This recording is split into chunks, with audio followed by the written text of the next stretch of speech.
Hi everyone, and welcome to episode 1, Why Agile Management Office was born. This is in response to a question I get commonly asked as to why I'm so passionate about PMO, first of all, but also why I created Agile Management Office. What was the key drivers and the push for me to create a new business? For those who don't know, Agile Management Office came into existence 2.5 years ago, and I thought that I would share a little bit more as to what drove me to that point. Firstly, I thought it would be a really good start to give you a little bit of my background. For those who don't know me very well, apart from my family, which is my number one love in life, my other two loves are helping people and the PMO space. When I was just 17 years old, I had the opportunity of undertaking a traineeship within an organization where I got to learn all facets of project management. It's effectively where I fell into project management and fell in love with project management. At the same time as working within this organization, I also had the pleasure of working within a couple of other organizations at the same time. I was one of those crazy teenagers that held 3 jobs, and I thoroughly enjoyed what I was doing. My second role was in retail, so my entry level into the workforce was in retail first, and then project management second. And I also had an opportunity to do some sales early on in those years. Working within the corporate space since I was 17 and falling into project management, coincidentally through supporting a project manager in an organization that I used to work for many years ago, I had the opportunity to work on some large-scale SAP programs of work. Something that I would say, if you're going to get into project management and you get an opportunity to work on, large-scale global implementations of SAP, is a really good opportunity to get at the forefront of project management and learn about some really complicated projects. It was a really good opportunity for me, especially being so young, to actually experience this full cycle of project management and actually have the opportunity to work with some really strong people within that space. Since then, I continued to work within the corporate space. Over the last 15 years, I've done a number of different roles across projects, programs, PMO, UAT, implementation, to name a few. And those roles were across a number of different industries and organizations globally. I've had the opportunity with some companies to work with 15 different countries. I've had the opportunity to present in Denmark on international project management with the University of Aarhus. I've also had an opportunity to work in industries such as mining, pharmaceuticals, banking, transport, media, to name a few. I am in no means an expert in any particular methodology. I find positives in many of the ones that exist today, but I have had the experience of working and or certifying in Prince2, Agile, PMBOK, P3O, and the SAP methodologies as well. In addition to having the opportunity to work in this space and actually experience working with incredible people in those organizations over the last 15 years, I've also had a really strong connection to the mental health space. And so about 4 or 5 years ago, I took an opportunity with Beyond Blue as a volunteer, and I volunteer on a part-time basis with them, and I've had the privilege of doing that now for almost 5 years. Helping people through the work I do with Beyond Blue is something I'm really extremely passionate about, and have taken that into Agile Management Office as well. As part of our business, we are regularly supporting Beyond Blue as well. With my company, AMO, I have the most amazing team. Most of us, for those who don't know, have worked together since before Agile Management Office started. It's been a really good opportunity for us to get together and experience all things Agile Management Office. So now talking about Agile Management Office and the key drivers for myself creating Agile Management Office. When you get an opportunity to spend 15 years in the corporate space, you see a lot of things. Many of them are good things and some of them are not so good. You get to experience the good side of project management and also sometimes the not so good side of project management. There's a lot of hard work and a lot of dedication needed to get some projects over the line. My favorite part of working within the projects and program space happens to be within the PMO. And I had the opportunity over the last 15 years to spend most of my time actually in PMO office, whether it's an enterprise PMO and setting them up, whether it's working within a portfolio level PMO, a program level PMO, or just a basic project PMO. I've had the opportunity of actually experiencing all sorts of sizes PMOs across a number of different industries. And as a result of working in projects small and large, I got to see how PMOs operated across different countries. For example, I had the pleasure of working with PMOs in Australia, in New Zealand, across some of the Asia countries and the Pacific as well as doing those roles with those companies. I actually also got to experience how PMO varies across industry. For example, in the banking and financial space, you'll find that the PMO governance requirements will vary vastly to, say, a pharmaceuticals organization and even a transport business. So you get to experience a lot when you work across industries, and my goal has always been to work my way through different industries to get that experience to enable me to be better at my job than I possibly could be. Now, during those times where I worked across all those organizations and those industries, I went through a varied experience around PMOs, where sometimes I would come into a PMO working at the entry level, sometimes I would come into a PMO and set it up, and sometimes I would come in and help fix a PMO and come in at the end of the cycle. Regardless of what type of PMO organization that I came into, I actually did see a sort of seen a repetitive theme that was happening along the way. And one of those things that I was seeing over and over and over again was the revolving door of PMO managers and teams. I personally recall once a role that I was in a few years ago, where I came into an organization to take on a PMO role for a portfolio of programs. And within that specific portfolio, I had come in to replace 3 previous PMO managers who were in that role at the time. Now, coming into an organization and being told that you are the 4th PMO manager to take on that responsibility comes with a lot of questions. Why am I the 4th PMO manager coming into this role? Why did the previous 3 PMO managers not stay around, or were let go, or did not continue past however long that they were there for? And why is it necessary to have 4 PMO managers in the exact same function? Now, if you think about the cycle of a PMO, and the cycle of a PMO is quite frequently occurring in a way that is repetitive. And I'll give you an example. What I'm seeing more and more is the cycle of a PMO today is a new PMO manager comes on board. That PMO manager will come with their own personal experiences, personal understanding of different methodologies, and have their own perspective on how things should operate in a PMO. And that's okay, because we're all individual.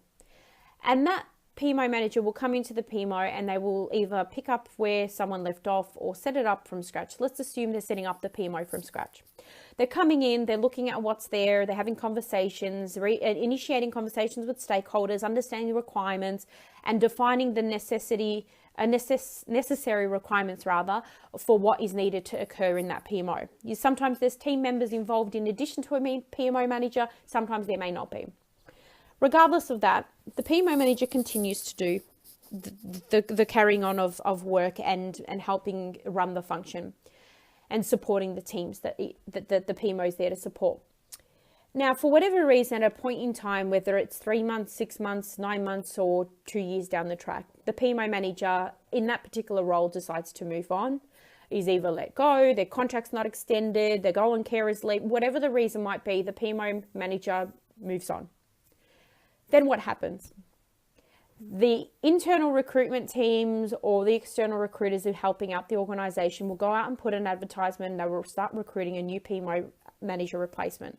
They might have someone internally, and so interviews are conducted, and then a new PMO manager is identified and placed within that department or team, and then takes on the responsibilities of running a PMO. Now, many times, and I've seen this occur so many times in my personal experience, and I know others who will agree, the PMO manager that has just been hired to come into the organization and take over this function, this PMO that's in existence already, will very likely start the process of embedding and setting up a PMO process that suits the way that they have run PMOs to date. Not every PMO manager is able to pick up some complex tasks that other PMO managers did before them. For example, I've come into PMOs before where very complex Excel dashboards were implemented and they were not handed over, and so they weren't able to be used efficiently by myself going forward. Whereas other PMO managers might be extremely talented in that space, but then have some other challenges in other areas, or may not feel that a particular part of the PMO is functioning as well as they would like it to, or feel that it needs to change.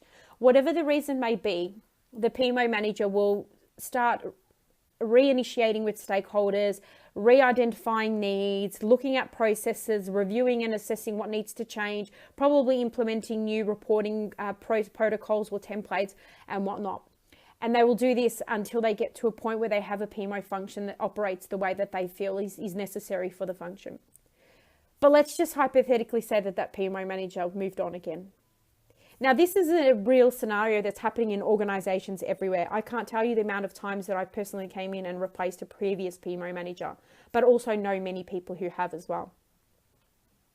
If you think about that example for a moment, you can see that every single time we're reinitiating a PMO, we're reinventing the wheel in most instances.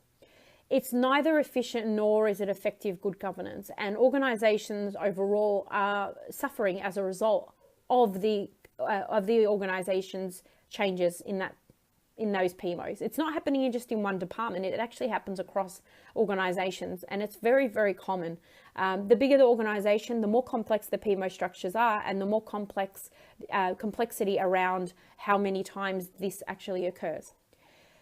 When you think about the traditional PMO models, they traditionally use a one-size-fits-all approach, albeit there are some PMOs that are starting to move away from that. Many of the ones that I have seen or are aware of have traditionally had a one-size-fits-all. Now, I'm not saying that there is not a small, medium, large, differentiator between what kind of support projects that are small get compared to large. But in terms of the approach taken for a particular project or program, regardless of the size, it's very sort of inflexible and in addressing the needs of those departments and those organizations. It's effectively wasteful, it's unproductive, and the traditional governance models that exist are very time consuming sometimes to set up. They can be quite complex, and the model will vary as often as the resourcing does, as I outlined earlier. So what happens? Often as a result of this, there's so much duplication that's occurring.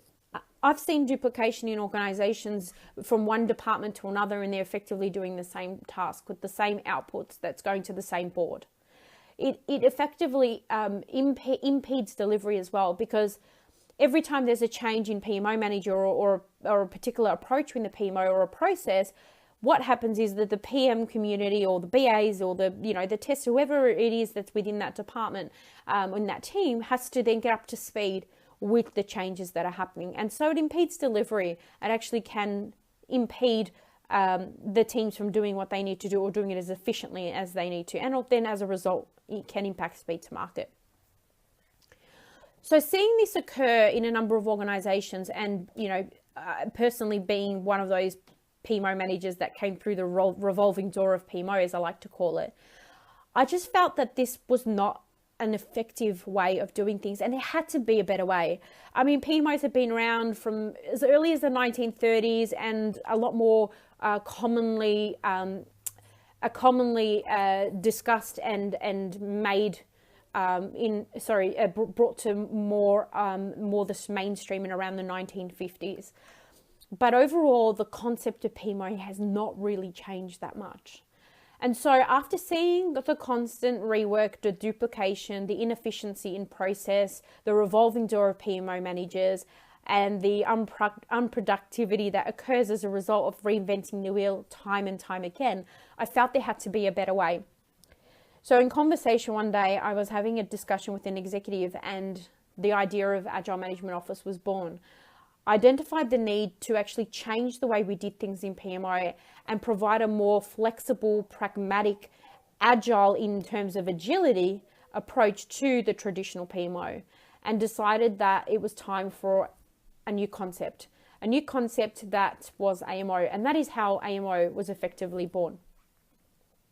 AMO serves to support the continued misalignment between organizational strategy through to the business as usual and operations areas, but it also helps to reduce the rigidity, the complexity, and the constant reinvention of the wheel with the traditional PMO models.